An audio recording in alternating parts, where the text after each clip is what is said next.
Hoy una entrevista de controversia con la ministra Olga Sánchez Cordero, quien ha sido ya nominada por Andrés Manuel López Obrador como la próxima secretaria de Gobernación. Y bueno, después tendremos en contraste algunos tips de libros y música en Ver, Oír y No Callar. ¿Qué tal? Qué bueno que están con nosotros. Gracias por acompañarnos en esta nueva emisión y muy buenas noches, mi querido Sergio. Buenas noches, mi querido Ricardo. Bienvenidos a todos a este que es ya nuestro programa número 154. Así que no le cambien, que ya estamos de vuelta.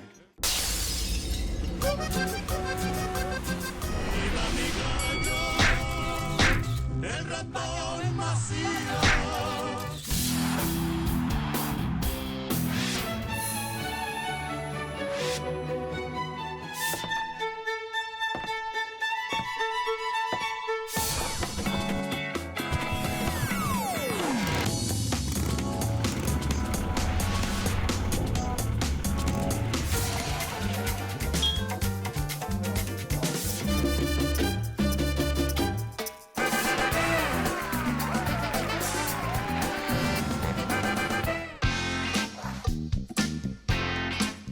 Originaria de la Ciudad de México, Olga Sánchez Cordero es egresada de la carrera de Derecho en nuestra UNAM, con estudios de posgrado en Política Social y Administración en Gran Bretaña.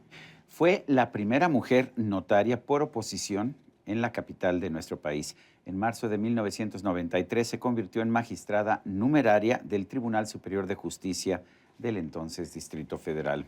Y 2 años después fue designada ministra de la Suprema Corte de Justicia de la Nación, cargo que desempeñó durante 10 años, en los que destacó, hay que de verdad hacer énfasis en ello, como una mujer de ideas avanzadas y defensora de las mejores causas por los derechos humanos.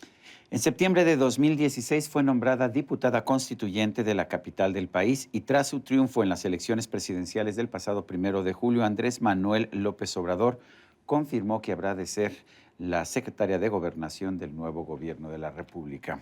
Ministra, o debo decir cuasi secretaria, doctora, ¿cómo nos dirigimos a ti? Yo, Olga. Olga. Soy Olga, para ti, Ricardo, para ti, Sergio, y por supuesto para el auditorio. Olga, ¿cómo te sientes ahora encarando esta responsabilidad? Es un cargo fundamental el que te ha propuesto Andrés Manuel López Obrador en un momento también decisorio para el país. La Secretaría de Gobernación, nada más y nada menos. Mira, el reto es enorme, los problemas que se van a enfrentar también muy complicados, pero estoy muy contenta, tengo mucha vitalidad para entrar a la Secretaría y de verdad quiero, como dicen los chavos y como se dice, echarle todas las ganas del mundo para poder lograr un cambio en la política pública y en la política de este país, en la gobernabilidad. Olga, mucho se ha dicho que tú eres una mujer más liberal, sobre todo en temas como derechos individuales, derechos de homosexuales, en temas como sustancias que pueda utilizar cualquier persona, que Andrés Manuel López Obrador. ¿No es un poco complicada la relación con el próximo presidente de la República debido precisamente a ese liberalismo que tú has mostrado en tus decisiones como ministra de la Corte y que has expresado además cada vez que te han preguntado? Mira, no es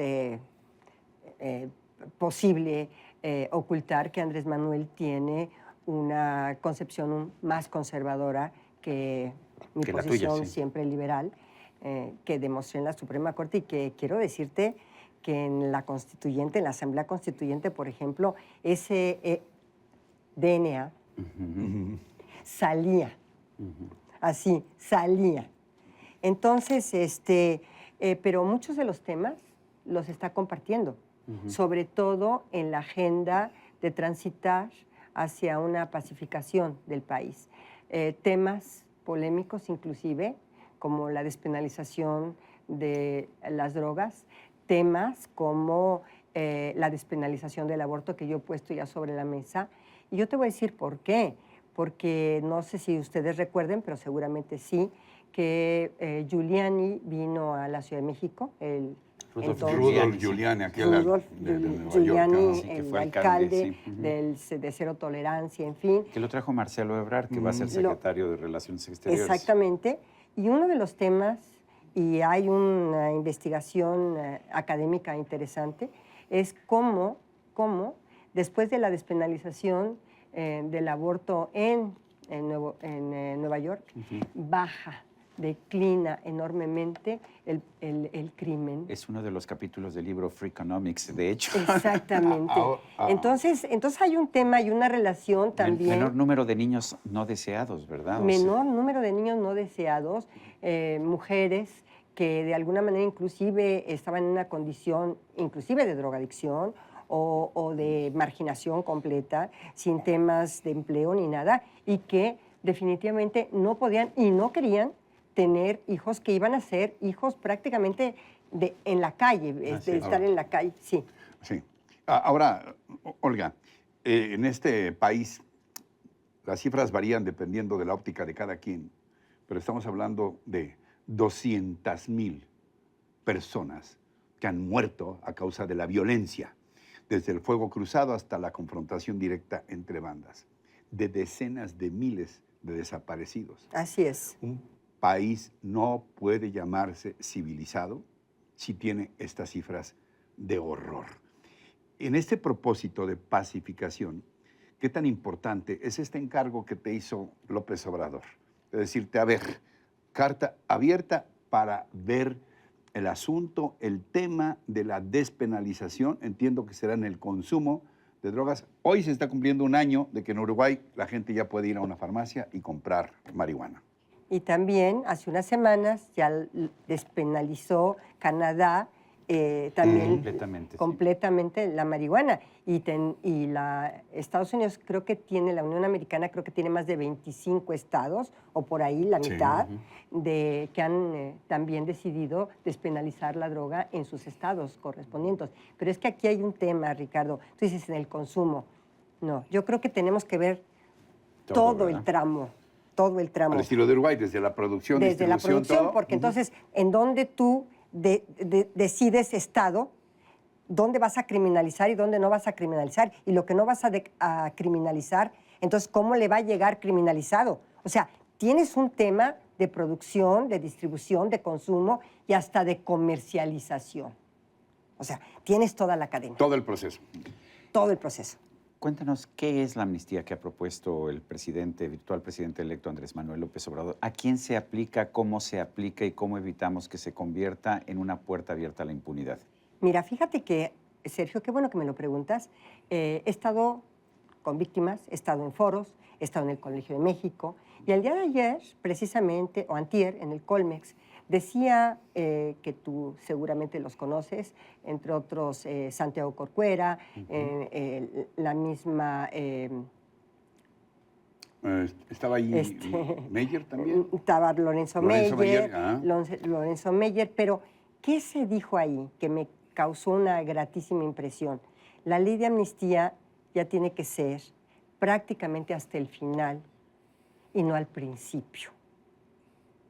¿Por qué? Explícanos. Ellos dicen que porque primero ir avanzando en otros temas, comisiones de verdad, en fin, una serie de situaciones de justicia transicional y de una metodología muy clara para avanzar hacia la pacificación, y después cuáles serían los universos que podrían estar contemplados dentro de la ley de amnistía cuando se avance. Nosotros de saque queríamos una amnistía para, sobre todo, los campesinos, las mujeres, los niños, y también los que están en el trasiego de la droga. Hay muchísimas mujeres, perdón la expresión que voy a decir, pero es el término que se utiliza, mulas, ¿no? Sí, ese es el término. Ese es el término, no es un término... No es peyorativo, no. Peyorativo, no, así es. Entonces, tenemos, por ejemplo, varias mujeres, digamos, más de 50 mujeres privadas de su libertad por haber... trasladado droga cuando en realidad ellas pero en una mochila. Eran instrumento. Eran un instrumento, y además si tú les preguntas por 50 pesos, o sea, digo, verdaderamente cantidades mínimas, ridículas, y que además, por ejemplo, unas de ellas, no, pues según su cultura, no pueden ni siquiera revisar qué están transportando. Es su hombre, su pareja o su tío el que les dice tienes que llevar esto. Exactamente. Y peor aún, para los jóvenes. Les hemos cerrado las puertas de las universidades en este país y les hemos abierto las de las cárceles. El porcentaje de jóvenes Enorme. entre 20 y 35 ha crecido 400% de los que están en prisión.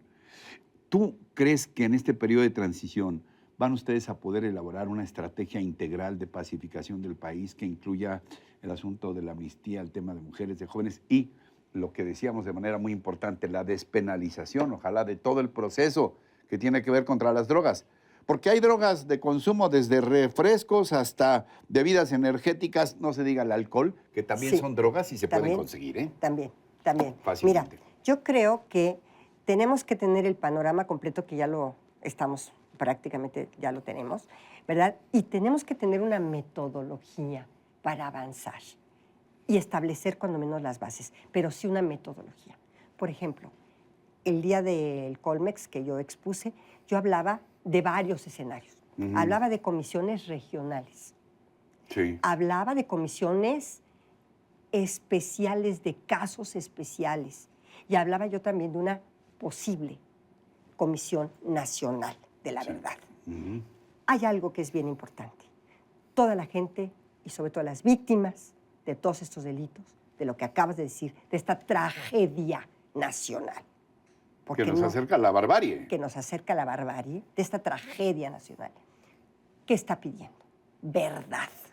Verdad, pero ligada a la justicia. Estamos hablando de Ayotzinapa, los 43 jóvenes. En ninguna parte del mundo se pueden explicar esto. Pero fíjate que ellos no quieren que se hablen nada más de Ayotzinapa, porque los colectivos me han dicho... Es un caso paradigmático. Es un caso paradigmático, pero los colectivos me han dicho, sí, más Ayotzinapa. Nosotros, más Ayotzinapa. Sí, claro. ¿Sí? Y yo creo que eso es la verdadera demanda y el clamor. Entonces, ¿qué pretendemos nosotros? Pretendemos varias estrategias, pero con método, porque no podemos ir dando palos de ciego en la Secretaría de Gobernación, y menos con la gente de excelencia que tengo. ¿Tú estás, por cierto, de acuerdo en que las funciones de seguridad se vayan a la Secretaría de Seguridad? Por supuesto. Y encares la tarea enorme de la gobernabilidad, y quedarnos gobernanza, con esto, que dicen también. Sí, quedarnos con esto. Afortunadamente va a estar también Alejandro Encinas en el equipo, que es un será subsecretario de Derechos Humanos. De Derechos Humanos, Migración y Población, que ¿Qué vas a es hacer? importantísimo. ¿Qué vas a hacer con migración? El Instituto Nacional de Migración, ¿qué hay que corregir? Hay quien Que ha dice sido que hay que tan cambiar la señalado. ley, que hay que cambiar la ley. ¿Qué opinas tú? Fíjate que no es la ley, es el reglamento. Eso es. Fíjate que la ley tiene cuestiones muy positivas. A lo mejor habrá que cambiar algo, Alguna matizar cosa, algún, No, a un y ajuste. revisar a agentes, ¿no? La actuación de muchos agentes. Pero que ese hay es que el problema. revisar, hay que revisar. Están coludidos ahí con los Hay que revisar traficantes de la política carne humana. pública y el reglamento de la Secretaría, que en mi opinión, el reglamento de la Secretaría es abiertamente inconstitucional. Ándale, para empezar. Para empezar, por varias razones. Precisamente porque no resiste un test de constitucionalidad, pero también por jerarquía normativa. Es decir, la ley es una de avanzada, a lo mejor con algunos ajustes, pero el reglamento está totalmente contrario a esa ley. Y por jerarquía normativa y porque tampoco responde... Pues estamos viviendo una simulación en ese terreno. El reglamento va en contra de la propia ley. Olga, hablamos ya de migración. Hay otro tema que me interesa, es inteligencia. Finalmente el CISEN está inscrito dentro de la Secretaría de Gobernación. Andrés Manuel López Obrador ha dicho que hay que quitar el CISEN, pero se necesita inteligencia, ¿no? Tiene que estar en Gobernación además. ¿Qué vas a hacer? Mi preocupación es que efectivamente no vamos a tener el CISEN en Gobernación, que todo el sistema de inteligencia se va a ir a la Secretaría de Seguridad Pública. Que encabezará Alfonso Durazo. Yo estimo que una cosa es seguridad pública y otra cosa es seguridad nacional. Yo creo que son dos cosas distintas. Que son El CISEN dos siempre ha cosas estado, incluso distintas. cuando estuvo seguridad pública aparte, CISEN siempre estuvo en Gobernación. Y yo estimo que debe estar en Gobernación el tema de la inteligencia de seguridad nacional. Andrés Manuel, el presidente electo, considera que todo debe estar en seguridad pública. Sin embargo, cuando yo le dije, bueno, pero ¿cómo vamos a tener los elementos de gobernabilidad? Y me dice, usted va a estar siempre en todo, donde estemos en la inteligencia, y va a estar reunida con este gabinete de seguridad, usted no va a tener problemas, va a tener conocimiento de toda la inteligencia. Porque sin inteligencia no puedes hacer tu trabajo. ¿No? Un viejo adagio o anécdota decía que el insomnio más brutal lo provocaba un mensaje proveniente de la Secretaría de Gobernación que te decía, lo esperamos en Bucareli la semana próxima. Nadie podía dormir. Nadie. A ver, Gobernación, por muchas razones, siempre ha dado miedo. Es ¿Tú correcto. qué quieres? ¿Qué quieres que? Yo ¿Cuál quiero- será tu percepción de aquí en adelante? Mira, ¿O qué quisieras que nosotros esperáramos de una secretaría como Gobernación? primero, una secretaría transparente, lo más transparente, que rinda cuentas. Pero además, una secretaría que tenga como eje central, fundamental, por mi formación o deformación, a los derechos humanos. Entonces, no va a haber ese tipo de... ¿Mano dura? ¿O mano suave o mano firme? Mano firme, mano firme. Los derechos humanos no excluyen una mano firme en la gobernabilidad, al contrario, la exigen. La exigen, sobre todo con las autoridades, sobre todo. Y también con los particulares, ¿eh? Ojo, porque en todos lados el derecho es una calle de doble sentido siempre. Las obligaciones y los derechos, siempre ya están presentes. Entonces, así va a ser. Desde tu próxima responsabilidad, ¿crees que podemos tener confianza en que todos estos cambios que siguen estremeciéndonos a todos, porque ha sido una actividad febril la que han tenido ustedes, quienes están llegando y que hasta dentro de 4 meses y medio van a tomar posesión formal de sus cargos, pero ya están más que hiperactivos? ¿Crees que podemos tener confianza en que ahora sí tendremos un gobierno de cambio, pero también un gobierno que nos permita avisorar mejores destinos para el país en todos los ámbitos, en lo social, en lo político, en lo económico? Yo creo, Ricardo, que el voto y el mandato popular ahí está.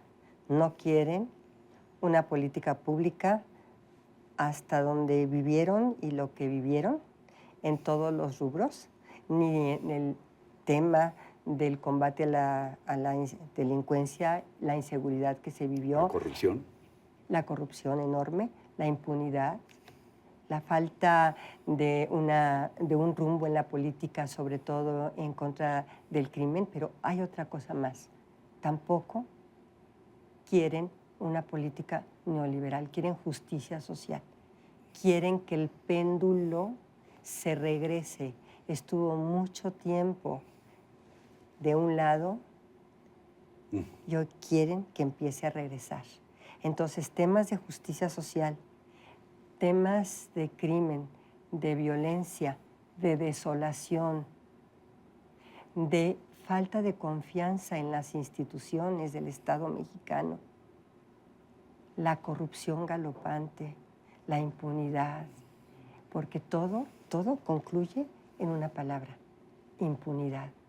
Hay violencia porque hay impunidad, violaciones porque hay impunidad. 98% de los delitos. Corrupción porque hay impunidad.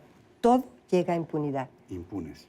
Y además, una revisión al sistema de procuración e impartición de justicia. Olga, hemos visto una serie de decisiones de la Suprema Corte en torno al matrimonio igualitario. Sin embargo, muchos estados siguen teniendo legislación que no permite el matrimonio igualitario o que define el matrimonio como necesariamente un contrato entre un hombre y una mujer. Conozco tus argumentos en la Corte, pero ¿qué viene ahora? ¿Sí vamos a impulsar legislación a nivel nacional o a nivel de todos los estados sobre el matrimonio igualitario? Te contesto, Sergio. ¿Queremos vivir en un Estado de Derecho? Si queremos vivir en un Estado de Derecho, tenemos que acatar las decisiones de una Suprema Corte, de un Tribunal Constitucional, como es la Suprema Corte mexicana. Y si eso es así, si queremos vivir en un Estado de Derecho, tenemos que avanzar en las jurisprudencias. Y los estados deben estar conscientes de que esas disposiciones son inconstitucionales, ya de acuerdo con la Corte, y tienen que respetarlas, porque si no, no vamos a vivir en un Estado de Derecho. Y otra cosa más, de acuerdo con esa jurisprudencia, podríamos promover una iniciativa de ley de matrimonio igualitario en el Congreso Federal. En el Congreso Una Federal. ley nacional en vez de una ley general. Una ley general, ¿verdad? De matrimonio igualitario. Y si alguien cuestiona el por qué, la respuesta es Estado de Derecho y aplicación de jurisprudencia. Ese es el Estado de Derecho. Intentaré cerrar el círculo de esta conversación como empezamos. Te hemos llamado maestra, te hemos llamado doctora, te hemos llamado ministra, te llamaremos secretaria. En algún momento Y te Olga llamaremos, también hemos te llamaremos presidenta. Olga. ¿Presidenta Olga? No. Presidenta, ¿Presidenta no. de la República Olga? No, a ver, no. A ver. Déjame decirte. Yo ya había terminado, ya había estado jubilada, ya habría estado jubilada de la Corte. Ahorita estoy con el reto de Andrés Manuel porque me entusiasma su proyecto de nación. Yo termino con él en ese momento. No más. Entonces ahora sí ya te diremos, Olga, gracias. Gracias, por estar Ricardo. con Olga nosotros. Sánchez Cordero, Ha siempre sido es muy un grato. privilegio. A todo Gracias. Lo largo de los años, déjame decirlo, siempre ha sido muy agradable ir conversando sobre los distintos temas de nuestro país. Gracias, Olga. Espero Gracias, seguirlo haciendo. Sergio. Que lo sigamos Gracias, haciendo. Ricardo. Gracias. Y nosotros continuamos.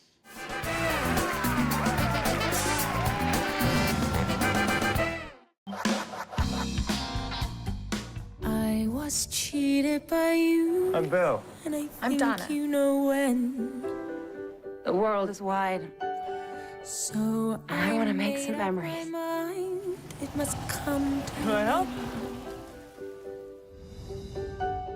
Look at me now. She's missing her man. Will I ever Which one? learn? I don't know how, but I suddenly lose control. We only just met. And you're not that kind of girl? Absolutely not. In my soul. Usually. Just one look and I can hear a bell ring. One more look and I can hear girls sing. Whoa, mamma mia, here I go again. Pues se trata nada menos que de la secuela de la exitosísima película Mamma Mía, cuya primera parte, estrenada hace 10 años, recaudó la cifra astronómica de más de $600 millones en taquilla. ¿Eh? No, bueno. Y en esta nueva cinta que lleva por título Mamma Mía, una y otra vez, participan de nuevo actores como Meryl Streep, Amanda Seyfried, Pierce Brosnan y Colin Firth, pero también se incorporan al elenco figuras como Cher y Andy García. Mamma Mía, que ha sido también un fenómeno en el teatro, con larguísimas temporadas en Broadway, Londres y las principales capitales del planeta, está inspirada en la música de aquel celebérrimo grupo sueco de fama mundial, ABBA, durante las décadas de los años 70 y 80. Pues sí, y esta nueva versión se estrenó apenas el viernes pasado en los Estados Unidos y hoy se proyectó por vez primera en las salas europeas. A México habrá de llegar el próximo 17 de agosto. Una película sin mayores pretensiones Pero muy divertida, intelectuales, ¿no? pero muy divertida, como dicen, palomera, ¿no? Palomera Además, completamente. es un género especial porque en pocas comedias hay tanta producción tan espectacular. Generalmente las comedias son más de situaciones y eso, ¿no? Así es, ¿no? Aquí hay una superproducción en elenco divertidísimo también. Bueno, pues, ¿y qué ¿Y qué traes más? de leer? Yo traigo, A ver. traigo este libro que es de Nacho Lozano, Marihuana a la Mexicana. Es una especie de enciclopedia de toda la información que puedas querer saber acerca de la marihuana en México, también lo que pasa en otros países, cuál es la situación legal, cuál es la situación de salud. Hace a un lado Nacho Lozano lo que puedan ser los mitos de la marihuana, tanto positivos como negativos, y te dice realmente, como dicen los jóvenes, la neta de la Y a marihuana en propósito, pues nuestro es país. un periodista muy joven, Nacho, y ya con un gran prestigio. Miren, de mi cuate, el doctor Eduardo Calixto, que es un gran experto en estos temas, les recomiendo Amor y Desamor en el cerebro. Nos habla de cómo funciona la química cerebral y por qué de pronto nos descerebramos cuando nos enamoramos. ¿Y qué pasa con el desamor? ¿Y qué pasa con el deseo sexual? ¿Y qué pasan con todas estas cosas? Amor y Desamor en el cerebro. No es un libro de autoayuda, es casi una, pues no sé, mano, como una guía, Bueno, como un folleto, un manual de operaciones. No, hombre, bueno, a ver si le echo un vistazo, no sea Bueno, me parece muy- que no encuentre Te cómo lo avanzar. obsequio con ¿Tú me mucho lo gusto. obsequias? Sí, Bueno, te me lo parece obsequio. muy bien. Bueno, se nos acabó el tiempo. Los esperamos la próxima semana en lo que va a ser nuestra emisión número 155. Hasta entonces, hasta siempre.